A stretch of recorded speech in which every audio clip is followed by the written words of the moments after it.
오늘 아침 우리가 함께 나누실 말씀은 히브리서 6장 10절입니다.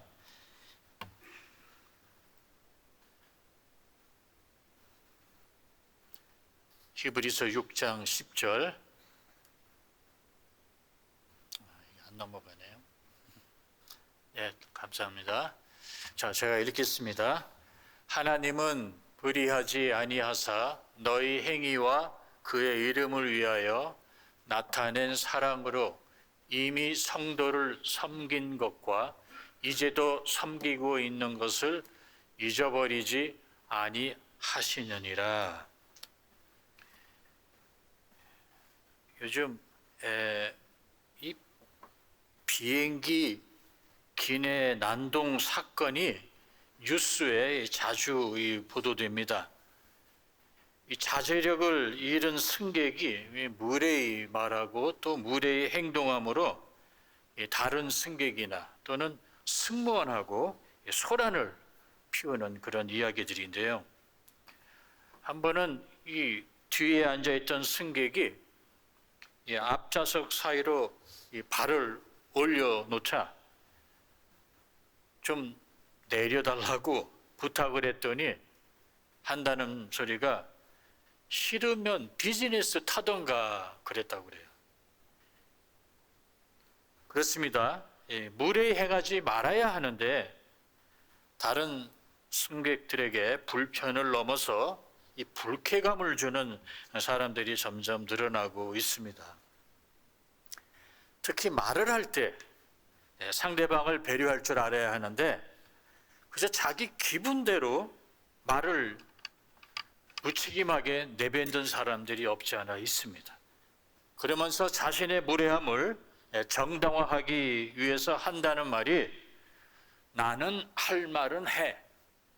나는 내 감정에 솔직해. 그런데 사실 그렇게 말하는 사람이야말로 자신의 미성숙을 스스로 폭로하는 겁니다. 교육을 제대로 못 받았다는 증거래.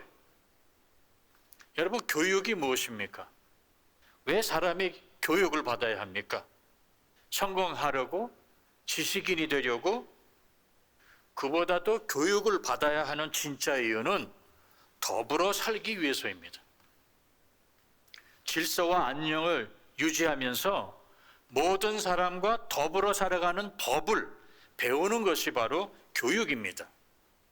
공부를 많이 했느냐 못했느냐를 떠나서 남들과 더불어 사는 법을 제대로 배우지 못한 자들이 가는 곳이 바로 감옥입니다. 다른 사람들과 어울려 평화롭게 더불어 살 수 없는 존재이므로 따로 떼어 가두어 놓는 것이 바로 감옥이란 말이에요. 세상에는 이렇게 타인의 평화와 자유, 권리를 무시하는 무리한 행동들이 즐비하지만 교회 안에서는 교인들끼리는 이런 일이 일어나지 말아야 하는데 안타깝게도 교회 안에서도 가끔 이런 일이 일어납니다. 그럼 왜 이런 일이 교회 안에서 일어날까?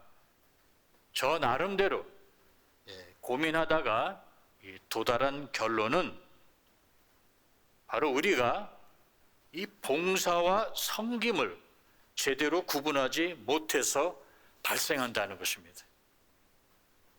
자, 봉사와 섬김, 우리 한국어 버전에 보면은 둘 다 등장하는 용어입니다. 그런데 차이가 있습니다. 봉사는 뭐고 섬김은 무엇인가? 봉사는 한마디로 말해서 몸으로 하는 행위입니다. 그래서 봉사는 역할과 업무, 책임 범위가 분명합니다. 예를 들자면 우리 교회에 주차장에서 봉사하시는 분들 계십니다. 주어진 역할이 정확합니다. 또 식당에서, 또 재정부에서, 교회 학교에서 등등 봉사를 하는 겁니다. 그런가 하면 섬김은 한마디로 말해서 마음으로 하는 겁니다. 자, 정리하겠습니다. 봉사는 몸으로 하는 것이고 섬김은 마음으로 하는 것이다. 섬김은 순 우리나라 말로서 자신을 낮추어 상대를 귀히 여기며 돌본다는 뜻을 담고 있습니다. 우리가 익숙히 알고 있는 헬라어의 디아코니아입니다. 성경이 말하는 디아코니아는 종처럼 섬긴다라는 뜻과 가깝습니다. 그래서 우리가 집사를 포어로 디아코노라고 부르지 않습니까? 집사는 곧 종처럼 섬기는 자라는 뜻입니다. 예수님이 제자들의 발을 씻어주신 그 세족식, 이게 바로 디아코니아 섬김을 시사적으로 입체감 있게 제일 잘 표현한 행동이었습니다. 예수님 당시 몸을 낮추어 남의 발을 씻어주는 것은 종들이나 하던 천한 일이었습니다. 상대방보다 자세를 낮추어야 그의 발을 씻을 수 있습니다. 자세를 낮춘다는 순 우리말의 섬김의 뜻과 일치합니다. 그래서 예수님은 몸을 낮추어 제자들의 발을 씻어 주셨는데 그 행위가 바로 섬김, 즉 종으로서의 섬김을 가장 잘 생동감 있게 표현한 장면이라고 하는 것입니다. 그리고 예수님은 왜 그렇게 하셨는가를 제자들에게 정확히 이유를 밝히셨습니다. 요한복음 3장 15절에 보면 내가 너희에게 행한 것 같이 너희도 그렇게 행하라고 내가 본을 보였다라고 예수님이 말씀하셨어요. 그렇습니다. 너희도 내가 행한 것처럼 똑같이 하라고 시범을 보여주셨다는 겁니다. 우리가 잘 아는 마가복음 10장 45절에 말씀을 예수님이 그대로 실천하신 거예요. 인자가 온 것은 섬김을 받으려 함이 아니라 도리어 섬기러 왔다. 그런데 안타까운 것은 예수님의 제자들이 모인 교회 안에서 봉사는 있는데 섬김이 없을 수 있다는 겁니다. 마음으로 하는 섬김이 없이 몸으로만 하는 봉사가 존재한다는 겁니다. 이런 봉사는 상대방에게 불편함과 불쾌감을 줄 때가 있습니다. 성도님은 혹시 상대방에게 대접을 받으면서도 무시를 당한 기분이 든 적이 있으십니까? 아마 모두들 그런 경험 한두 번은 있을 겁니다. 겉으로는 예의를 갖추고 도움을 주는 것처럼 보이는데 실제로는 상대방을 하찮게 여기거나 존중하지 않는 태도를 느낄 때가 있다는 것입니다. 즉, 물리적 대접은 있으나 인격적 대접이 없는 경우입니다. 한 번은 제가 한국에 갔을 때 있었던 일인데요. 동네에 있는 작은 식당에 들어가서 이제 식사를 하게 됐습니다. 작은 식당이다 보니까 그 식당 사장님 같아요. 그 식당 사장님이 아저씨가 직접 서빙을 하는데 이분이 얼마나 불친절하던지 공손히 음식 그릇을 이렇게 테이블에 놓는 것이 아니라 거의 던지다시피 하시는 거예요. 분명히 음식 주문도 받고 그릇도 가져오고 음식도 가져다 주기는 하는데 왠지 불쾌하고 무시당하는 기분이 드는 겁니다. 왜 이런 기분이 드는 걸까요? 봉사는 있었지만 섬김이 없었기 때문입니다. 또 한 번은 브라질 식당에 갔을 때 있었던 일이에요. 여러분 좀 고급 식당에 가면은 뭐 스푼에서부터 나이프, 포크, 컵 이런 게 여러 개 나와요. 그렇죠? 어떨 때는 어떤 식사용 도구로 어떤 음식을 먹어야 하는지 이게 좀 복잡합니다. 그래서 그날도 뭐 여러 개가 나왔어요. 뭐 컵도 여러 개가 앞에 있고.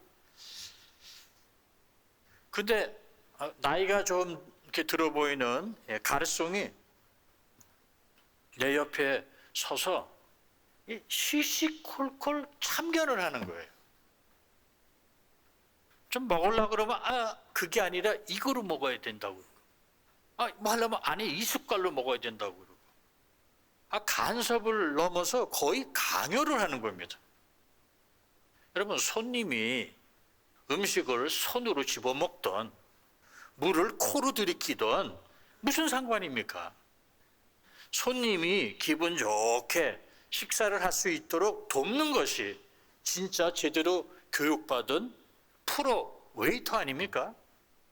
그런데 꼭 나를 보고 비웃는 것 같아요. 이 무식한 놈. 그러는 것 같아서 얼마나 기분이 상하던지 먹다가 중간에 돈 내고 식당에서 나와버렸어요. 왜 이런 현상이 일어납니까?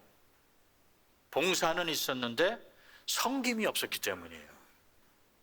기계적인 서비스는 있지만 인격적인 섬김이 없기 때문입니다. 그런데 교회 안에서도 가끔 이런 일들이 벌어진다는 것입니다. 맡은 일을 잘 하겠다고 열심히 봉사는 하는데 섬기는 마음이 없을 때 이런 일이 벌어집니다.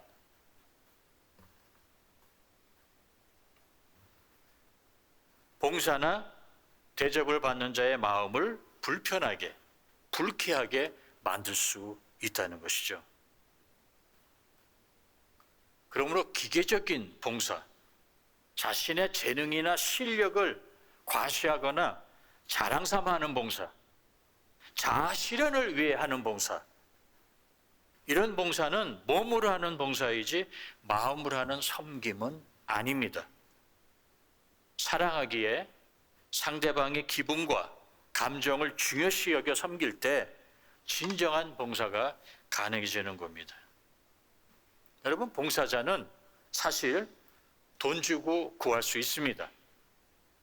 주일날 우리 교회 식당에서 봉사하시는 이 브라질 자매님들은 다 돈 받고 일하는 봉사자들입니다. 일한 만큼 일당을 받고 봉사하는 겁니다.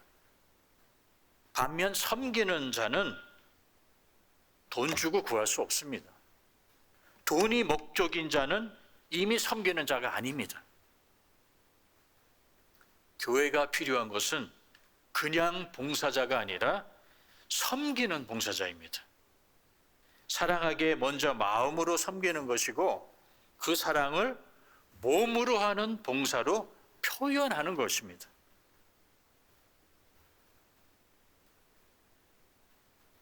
봉사는 사랑이 없어도 돈을 주면 가능해집니다.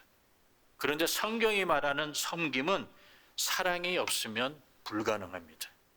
오늘 본문을 다시 한번 읽어볼까요?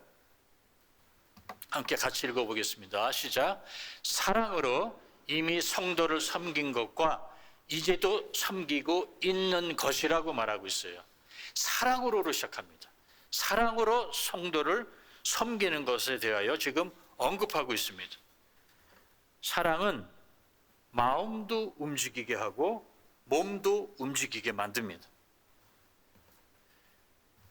여러분, 이런저런 교리를 떠나서 기독교의 가장 두드러진 특징은 바로 사랑 아닙니까? 하나님이 세상을 이처럼 사랑하사로 모든 것이 시작되었거든요. 그래서 성경은 우리를 향해서 서로 사랑하라고 하는데 그럼 어떻게 사랑을 해야 되는가? 성경은 그 방법까지도 세밀하게 기록해 놨습니다. 사랑 그러면은 고린도전서 13장 아닙니까? 여러분, 고린도전서 13장이 어떻게 시작하는지 기억나세요? 고린도전서 13장 3절을 한번 보겠습니다. 거기 뭐라고 기록되어 있냐면은 내가 내 몸을 불사르게 내어줄지라도 사랑이 없으면 아무 유익이 없느니라. 이게 3절이에요. 그리고 4절부터 5절, 6절, 7절, 8절까지 사랑은 어떤 특징을 갖고 있느냐를 쭉 열거하죠. 사랑은 인내하고 오래 참고 쭉 무례행하지 않고 쭉 기록되어 있어요. 왜 고린도 저자는 사랑이 무엇인지, 사랑의 특징들을 4절에서 8절까지 열거하기 전에 3절에 미리 이런 말씀을 경고하듯이 기록해 놨느냐는 거예요. 4절에서 8절까지 사랑의 특징들을 자세히 소개하기 전에 3절에 한 가지 먼저 짚고 넘어가야 할 것이 있다는 것입니다. 내가 내 몸을 불사르게 내어줄지라도 사랑이 없으면 나에게 아무 유익이 없다. 이 말은 즉 자신의 몸을 불사르게 내어줄 정도로 열심히 봉사를 해도 사랑에 근거한 섬김이 없으면 아무 소용이 없다는 뜻입니다. 이 얼마나 냉정하고 소름 끼치는 말씀입니까? 자신의 몸을 불사를 정도로 내어주면서까지 봉사하는데도 사랑이 없으면 아무 유익이 없다고 성경은 냉정하고 직선적으로 지적을 하고 있습니다. 그래서 이 구절을 의역하자면은 몸으로 하는 봉사는 있으나 마음으로 하는 섬김이 없으면은 아무 유익이 없다, 이런 뜻입니다. 사랑으로 마음으로 하는 섬김이 먼저라는 강렬한 메시지입니다. 그러므로 내 마음으로 상대방의 마음을 먼저 섬기는 것이 우선입니다. 내 몸의 움직임으로 상대방의 몸의 편리를 도모하는 행위를 봉사합니다. 예를 들면 이런 거예요. 식당에서 어떤 어르신이 오셨어요. 그러면 어르신 그냥 앉아 계세요. 제가 식사를 가지고 오겠습니다.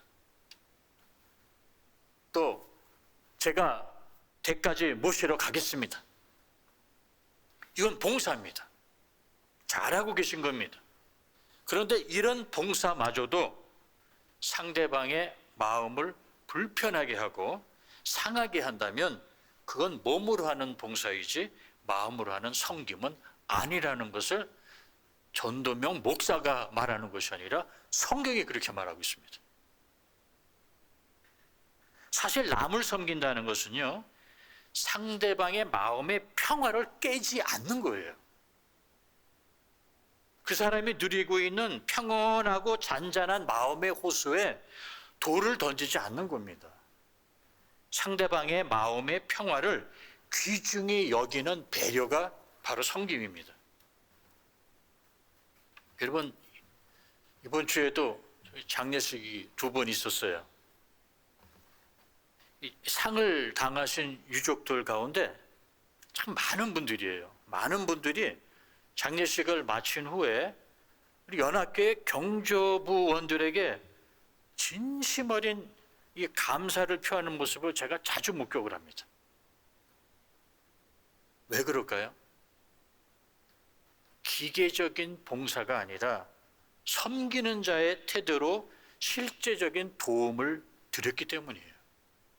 사실은 도움을 받았다기보다 돌봄을 받았다는 것이 더 정확한 표현일 겁니다. 돌봄을, 즉 섬김을 받았다는 기분이 들었기 때문에 진심 어린 감사를 표하는 겁니다. 여러분, 마음으로 섬기기에 그런 감동을 줄 수 있는 겁니다. 성도는 그러므로 그 무엇보다도 남을 배려하는 법을 배워야 합니다. 그게 기독교 교육입니다. 섬김은 인격적인 봉사입니다. 그러므로 섬김은 나를 낮추고 남을 나보다 높게 여기는 겸손한 마음에서부터 시작합니다. 섬김의 동기가, 섬김의 핵심이 사랑이기에 섬기는 자는 고린도전서 13장에 기록되어 있는 것처럼 무례히 행하지 않습니다. 인내합니다. 기다릴 줄 압니다. 자신의 방식을 강요하지 않습니다. 군림하지 않습니다. 성경이 말하는 섬김이란 일단 내 마음으로 상대방의 마음을 섬기는 겁니다. 남의 기분이나 생각, 상황은 완전히 무시하고 자신의 판단대로만 하는 것을 무례한 행동이라고 부릅니다. 그런데 예수님은 좀 더 노골적으로 이 무례함을 실족해 하는 것이라고 표현을 하셨어요. 마태복음 18장 6절에 나와 있는 말씀이에요. 누구든지 나를 믿는 이 작은 자 중 하나를 실족하게 하면, 이 말은 즉 무례히 대하면 차라리 연자 맷돌이 그 목에 달려서 깊은 바다에 빠지는 것이 낫다. 이 얼마나 소름 끼치는 말씀입니까?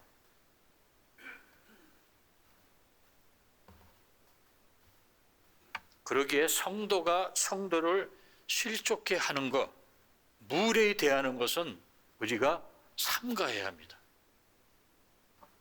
그래서 저는 연합교회 성도님들이 그냥 봉사자가 아니라 섬기는 봉사자가 되었으면 좋겠습니다. 자, 여기까지 드린 말씀을 제가 한 문장으로 요약하자면, 봉사는 무엇을 하느냐이고 섬김은 어떤 마음으로 하느냐입니다. 봉사는 몸으로 하지만 섬김은 마음으로 합니다. 봉사는 역할을 감당하는 것이고 섬김은 사랑과 겸손으로 사람을 마음에 품는 겁니다. 자, 여기서 이제 이 봉사와 섬김이라는 이 두 가지 개념과 관련이 있는 또 다른 두 가지 개념을 잠깐 살펴볼 필요가 있습니다. 이 두 가지가 무엇인가? 바로 재능과 은사입니다. 재능과 은사의 차이점이 뭘까요? 다양한 이론들이 있지만 저는 저 나름대로 이렇게 해석해 봅니다. 미리 말씀드립니다. 이것은 저의 개인적인 해석입니다. 재능 그러면은 타고난 재능이 있고 이 습득된 재능이 있죠. 예를 들자면 그림을 잘 그린다, 뭐 노래를 잘한다, 말을 조리 있게 잘한다, 이런 것들은 많은 경우 이 타고난 재능이에요. 그런가 하면 또 습득된 재능도 있어요. 얼마 전에 제가 유튜브를 보니까 한국의 어떤 중학생이 이만한 책 한 권을 30초 만에 읽는 것을 제가 봤어요. 근데 나중에 내용을 제대로 파악했는지 테스트를 해봤더니 거의 90% 내용을 다 알고 있더라고요. 어떻게 이렇게 이런 재능이 있느냐 했더니 학원에 가서 속독법을 배웠다는 거예요. 이거는 타고난 재능이 아니라 습득된 재능입니다.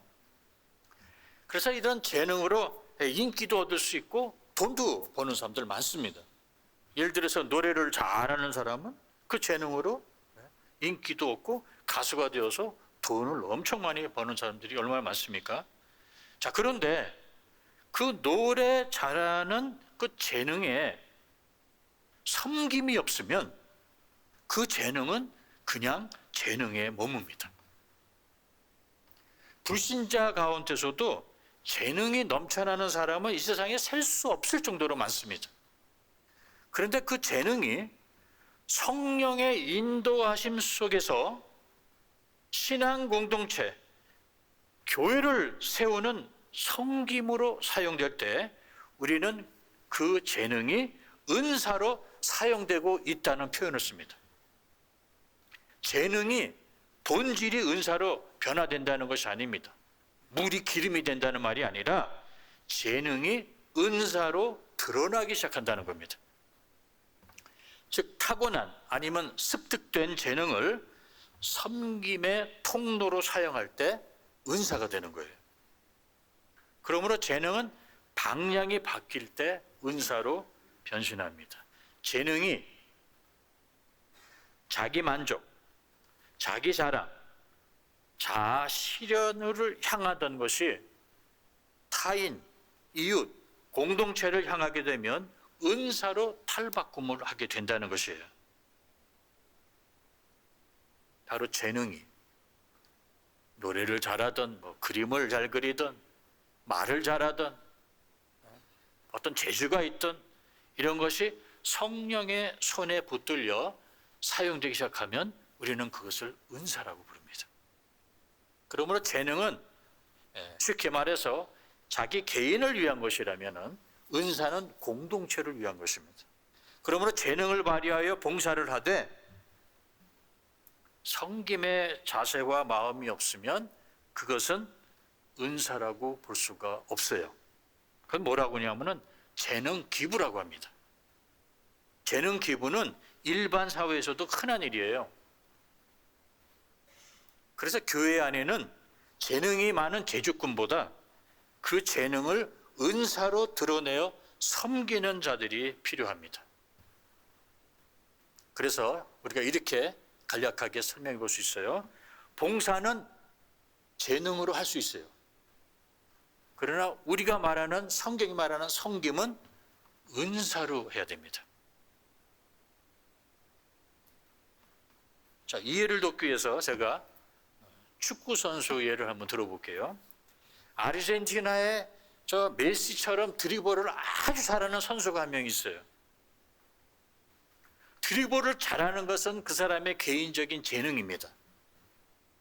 근데 그 재능을 잘 활용해서 골을 넣어 팀 전체에게 우승을 가져다 준다면은 그 재능은 은사예요. 왜? 팀 전체에게 유익을 가져다 주었기 때문입니다. 그런데 군중에게 박수갈채만 받기 위해서 혼자서 공을 몰고 다니고 골인으로 연결시키지 못한다면은 그것은 개인적 재능이지 공동체를 위한 은사는 아니라는 겁니다. 하나님이 우리에게 주시는 은사는 목적이 뚜렷해요. 서로 섬기라고 주십니다. 그래서 베드로전서 4장 10절에 보면 이런 말씀이 있어요. 각각 은사를 받은 대로 하나님의 여러 가지 은혜를 맡은 선한 청지기 같이 서로 봉사하라고 나와 있어요. 근데 여기 나와 있는 이 봉사라는 말은 자신을 낮추고 섬기는 자로서의 봉사를 의미합니다. 그래서 현대인 성경 버전은 정확하게 이렇게 번역을 해놨어요. 서로 섬기는데 그것을 사용하십시오. 헬라의 성경에 제가 검색을 해보니까 역시 섬긴다는 뜻을 담은 디아코니아 동사를 이 구절에서 사용합니다. 그래서 은사는 마음을 낮추어 서로 섬기고자 하는 자들이 하나님이 주신 재능을 활용하여 서로 봉사하라고 주셨다는 점을 기억하셔야 합니다. 내가 악기를 잘 다룰 줄 안다. 내가 노래를 잘한다. 내가 요리를 잘한다. 내가 다국적 언어에 능숙하다. 자신의 재능을 발휘하는 것은 봉사입니다. 그건 재능 기부입니다. 재능 기부는 반드시 신자가 아니더라도 세상 사람들도 많이 하고 있습니다. 그러나 성경에 언급되는 은사는 다릅니다. 주 안에서, 신앙 공동체 안에서 하나님이 우리에게 주시는 은사는 서로 섬기라고 주신 기능입니다. 자, 여기까지 함께 나눈 말씀을 정리하기 위해서 이제 질문해 보겠습니다. 교회 안에서 섬김이 없는 봉사가, 섬김이 없는 재능 기부가 가능합니까? 가능합니다. 몸을 하는 봉사가 있을 수 있지만 섬김이 없는 몸을 하는 봉사가 있을 수 있다는 거예요. 불행하게도 가능합니다. 그럼 섬김이 없는 은사가 있을 수 있습니까? 없습니다. 은사는 섬김을 위한 것이고 이미 은사 안에는 섬김이 내포되어 있습니다. 그러게 이제 스스로에게 질문해 보시기 바랍니다. 내가 지금 교회에서 하고 있는 사역은 몸으로만 하는 봉사인가? 아니면 마음으로 하는 섬김인가? 내 몸을 불사르게 내줄 정도로 봉사하는데 사랑이 없으면 내게 아무 유익이 없다는 이 말씀 기억하셔야 됩니다. 우리는 사랑에 근거한 섬김을 실천해야 합니다. 우리 인간은 이 생각과 이 마음을 이 팔다리 몸과 이 말로 표현하지 않습니까? 그래서 섬기는 자도 이 몸과 말로 다른 성도를 섬깁니다. 특히 말로 섬길 줄 알아야 돼요. 왜냐하면 말 한마디가 상대방의 마음을 소생시킬 수 있기 때문이에요. 살고 싶은 충동을 불러일으킵니다. 살 맛이 나게 합니다. 그게 바로 상대방을 섬기는 거예요. 여러분 골로새서 4장 6절에 보면은 너희 말을 항상 은혜 가운데서 소금으로 맛을 낸 것 같이 하라, 이런 말씀 기록되어 있어요. 소금으로 음식의 맛을 살리듯 성도님의 말 한마디가 사는 것이 너무 버겁고 힘들어서 죽고 싶은 심정인 형제나 자매의 삶의 맛을 다시 살릴 수 있다는 겁니다. 나 이번 주에 죽고 싶을 만큼 너무 힘들었는데 교회 와서 오늘 집사님의, 장로님의 그 한마디에 다시 살고 싶다는 강한 마음이 밀려왔습니다. 그렇게 살맛이 나게 하는 성도는 필요없고 섬기는 자입니다.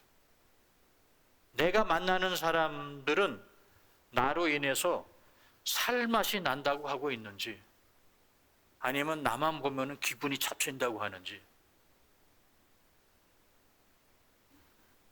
나를 만나는 사람이 나는 집사님만 보면 살맛이 나, 다시 힘을 얻어, 그렇다면 성도님은 지금 그분을 섬기고 계신 겁니다. 자, 여기서 높아심에 한 가지만 부탁드리고 설교를 마무리하고 싶은데요. 봉사는 이 몸으로 하는 것이기 때문에 일단 눈에 띕니다. 뭐 여기저기 왔다 갔다 하면서 뭐 봉사하고 모시고 뭐 대접하고, 봉사는 몸으로 하는 거기 때문에 눈으로 우리가 보고 확인할 수 있어요. 그러나 섬김은 마음으로 하는 거기 때문에 사실 어떨 때는 남이 나를 오해할 수도 있어요. 진심을 알아주지 못할 때도 있어요.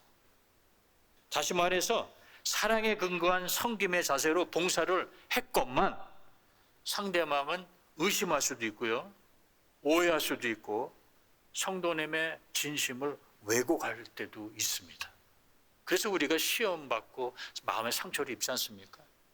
그러나 그럴 때 섭섭해하지 말고 화내지도 말고 의기소침하지도 마시기 바랍니다. 오늘 본문 다시 한번 또 읽어볼게요. 뭐라고 기록되어 있냐면요, 하나님은 너희가 사랑으로 이미 성도를 섬긴 것과 이제도 섬기고 있는 것을 잊어버리지 아니하시느니라 라고 기록되어 있어요. 사람은 비록 모르지만 오해하고 왜곡할지 모르지만 하나님은 네가 사랑으로 진심 어린 마음으로 다른 교우를, 성도를 섬긴 것을 내가 안다. 내가 잊어버리지 아니한다. 그리고 결국에 나중에는 상 주신다. 이 약속을 여러분 믿으시기 바랍니다. 조금 봉사하다가 뭐 섬기다가 좀 오해받았다 뭐 이런다 가지고 막 이러고 그냥 아나 그만할래, 나 딴 교회 갈래. 뭐 이런 분들이 가끔 있는데 마음으로 섬깁시다. 마음으로 섬깁시다. 몇 주 전에 저희가 왓삽으로 2026년도 한 해 또 우리 함께 교회를 섬기실 청지기들 명단을 다 보내드렸죠. 또 1년 동안 함께 섬기실 청지기들께 먼저 제가 감사를 표합니다. 우리 주차장, 식당, 카페에서 섬기실 분들, 또 찬양팀들, 찬양대원들, 또 오르케스트라 베라카, 베라킹이야, 지휘자들, 반주자들, 드럼, 기타, 연주자들, 또 강당 꽃꽂이 하시는, 그다음에 절기 때마다 이 미화, 강당 관리하시는 분들, 또 조명과 사운드 책임지시는 우리 영상팀, 또 엔터키 예배 안내팀, 또 성례 준비, 농장재기들, 중보기도팀, 우리 신방팀, 우리 경제부원들, 풍성한 삶 책 번역팀, 그리고 저 영화부부터 청년부까지 교회 학교에서 또 섬기시는 우리 부장 집사님들, 교사님들, 또 연산회, 문화원, 재정부, 건축위원회, 지금 여러분 3층 지금 시작하고 있습니다. 리모델링. 법률팀, 각 사역팀 리더들, 그리고 각 선교회 임원들, 또 우리 함께 신앙생활 하시는 주지원들을 위해서 우리 수요일마다 모름비 가서 성경 공부 인도하시는 또 사역팀, 또 세스타 바하지카 이 구호 물품 포장하는 또 우리 팀, 단기 선교팀, 또 수양관, 그리고 교회 전체를 또 행정하는 팀들, 그리고 무엇보다도 뒤에서 기도로 섬기시는 우리 권사님들, 그리고 교회의 모든 살림을 총괄하시는 우리 장로님들, 이외에도 제가 기억하지 못한 청지기가 있으면 용서해 주시기 바랍니다. 지금까지 잘 해오신 것처럼 올해 한 해도 우리 연합교회 신앙 공동체를 위해서 잘 섬겨주시기를 제가 부탁드립니다. 그래서 저 오늘 설교는요, 제가 이렇게 구호를 한번 외치고 마쳤으면 좋겠어요. 저를 따라해 주시기 바랍니다. 마음으로 섬기고 몸으로 봉사하자. 이게 우리 1년 우리 모토입니다. 마음으로 섬기고 몸으로 봉사하자. 그래서 2026년도 연합교회 우리 청지기들은 마음으로 섬기고 몸으로 봉사해서 나중에 하나님께 큰 상 받으시기를 주의 이름으로 축원합니다. 아멘.